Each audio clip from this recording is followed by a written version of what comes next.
Hi ಮೇಘ್ನಾ, ಎಷ್ಟ್ ದಿನ ಆಯ್ತು ನಿನ್ನ ನೋಡಿ. ಚೆನ್ನಾಗಿದ್ಯಾ? ನಾನ್ ಚೆನ್ನಾಗಿದ್ದೀನಿ ಕಣೆ, ನೀನ್ ಹೇಗಿದ್ಯಾ? ನಾನ್ ಸೂಪರ್ ಆಗಿದ್ದೀನಿ.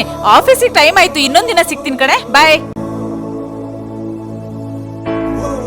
ಹೇ ಮೇಘ್ನಾ, ಯಾರೇ ಅದು ಅಷ್ಟ್ ಕ್ಲೋಸ್ ಆಗಿ ಮಾತಾಡ್ತಾ ಇದ್ಯಾ? ಹೇ ನಯನ ಅಂತ, ನನ್ ಬೆಸ್ಟ್ ಫ್ರೆಂಡ್. ಈ ಟೈಮಲ್ಲಿ ಬೆಸ್ಟ್ ಫ್ರೆಂಡ್ಸ್ ಅಂತ ಯಾರು ಇರಲ್ಲ, ಎಲ್ಲ ಫೇಕು. ನನ್ ಬೆಸ್ಟ್ ಫ್ರೆಂಡ್ ಆತರ ಇಲ್ಲ.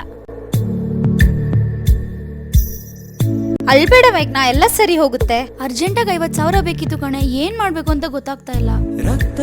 ನಿನ್ ಬೆಸ್ಟ್ ಫ್ರೆಂಡ್ ಅಂತ ಹೇಳ್ತಿದ್ದಲ್ಲ, ಅವಳನ್ ಕೇಳು. ಹೌದಲ್ವಾ, ಕೇಳ್ತೀನಿರು. ಹೇ ಮೇಘ್ನಾ, ಹಲೋ. ಅರ್ಜೆಂಟಾಗಿ 50,000 ಬೇಕಿತ್ತು ಕಣೆ. ಹೌದಾ, ಒಂದ್ ನಿಮಿಷ ಇರು, ಕಾಲ್ ಮಾಡ್ತೀನಿ. ಕಟ್ ಮಾಡ್ಬಿಟ್ಲು. ನಾನ್ ಹೇಳಿಲ್ವಾ ಬೆಸ್ಟ್ ಫ್ರೆಂಡ್ಸ್ ಎಲ್ಲ ಫೇಕ್ ಅಂತ?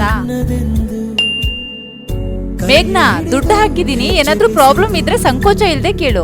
ಸರಿ ಕಣೆ, ಥ್ಯಾಂಕ್ ಯು. ಮುಂದೆ ಮುಂದೆ ನಡೆವ ಎಂದು